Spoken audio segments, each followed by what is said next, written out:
বলে যে ব্যাগ বেচে নাকি বিলিং করা যায়, ঠিক আছে। ভিতরে একজন বলছে যে সে 6 তলা বাড়ি করছে, আর এই ব্যাগটার মূল্য দাম হয়েছে 180 টাকাতে আমরা কিনি, কথা বুঝছেন। বিক্রি করি 200 টাকা কি 250 টাকা, এরকম হায়েস্ট 200 টাকা কি 250 টাকা। এই ব্যাগটা কিনে হয়েছে মনে করেন যে 135 টাকা, বিক্রি করি 150 টাকা, ঠিক আছে।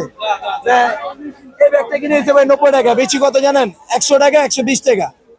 এই ব্যাগ বেচে যদি বিল্ডিং করা যায়, তাহলে আমার মনে হয় যে এই বাংলাদেশের ভিতরে মনে করেন যে সবচেয়ে ধনী ব্যক্তি আমি, কারণ ব্যাগ বেচে আমি বিল্ডিং করি 6 তলা। প্রতি বছর যদি আমার যদি 6 তলা করে বিল্ডিং হতো, তাহলে কোনো বাংলাদেশ কোনোই থাকবো না। একদম 200 টাকা, এটা একদম পড়বে 100 টাকা, 90 টাকা কিনা 10 টাকা লাভ, ঠিক আছে। একটা ব্যাগে ভাই 10-15 টাকা 20 টাকা লাভ। আর যে লোক বলছে যে আমরা ব্যাগ একটা বেশি 300 টাকা 400 টাকা, ঠিক আছে, আমার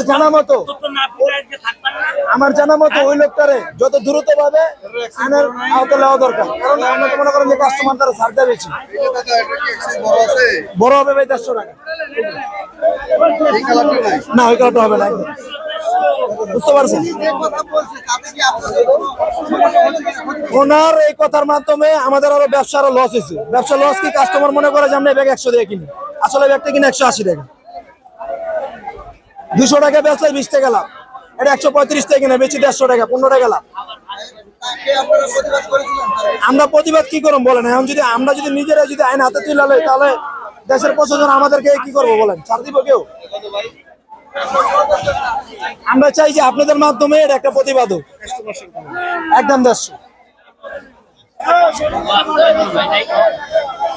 ঈদের বেচা কিনা কেমন হতেছে? ঈদের বেচা কিনা আলহামদুলিল্লাহ ভালো ভাই। আমরা নিউমার্কেটের ব্যবসায়ী সব খুশি আছি, কারণ নিউমার্কেটের যে কাস্টমার আমরা তাকে ধরে ছাড় দিয়ে বেশি, আমরা 300-400 টাকা কোনো দামাদামি নেবে একদম। যেমন তরমুজ বেচতেছে ডায়লগ দিয়া, হ্যাঁ শুনছেন নিশ্চয়ই, ওরে কি মধু। আপনার ব্যাগ বেচতেছেন ডায়লগ কি? আমার ব্যাগে কোনো আসেন শপিং ব্যাগ, একটু কি আর কিছু না। মারেন দেখি কেন মারেন? এই আপা এই যে ব্যাগলেন, এই যে ব্যাগলেন শপিং ব্যাগ আছে, এই যে ভালো মন্দ ব্যাগলেন জিনিসপত্র আরেন না ব্যাগলেন। এই জিনিসটা ভাই 10টা জিনিস নিলে দেখা যায় হাতের ভাগটা একটা পড়ে যায়, এই কারণে আমরা এই জিনিসটা বিক্রি করি। বহুত কাস্টমার আমাদের জারি হতে হবে, হাতলা জারি হতে হবে, কি করবো ব্যাগ বেচে খাই, জারিতে দেব, কথা বুঝছেন। আপনার নাম কি? আমার নাম মোহাম্মদ সোহাগ, আমরা ঢাকা নিউ মার্কেট 4 নম্বর গেট আসলে পাবেন। ঈদ উপলক্ষে সবার আসসালামু আলাইকুম, সবাই ভালো থাকবেন। যদি ব্যাগ বুক কিনা থাকে তো আমাদের চলে আসেন। এখন ধরে কিছু করি নাই, আমার মেয়ের এখানে একটা ড্রেস কিনে দিয়েছে, আর আমার ওয়াইফে 3 পিস কিনে দিয়েছে। আর আমার বাজার হয়েছে সম্পূর্ণ মনে করেন যে হাজ গেলে 1500 টাকা, এর বেশি আমাদের কোনো বাজেট নেই। আমরা এমন ঈদে যে মনে করেন যে নামাজ কালাম করে আমাদের চোখে ভাই ঘুম ছাড়া কিছু থাকে না, কারণ রাত 1টা-1:30 পর্যন্ত আমরা জাগনা থাকি এখানে, কথা বুঝছেন। বাসায় যাই 3-4 ঘন্টা ঘুমে আবার রিটার্ন করা এখানে চলে আসে, তা আমাদের চোখ ঘুমটা কোন জায়গায়? আমরা ঈদের নামাজটা পরে আমাদের যে ঈদ হয় আমরা এটা পালন করতে পারি না, বুঝতে পারছেন।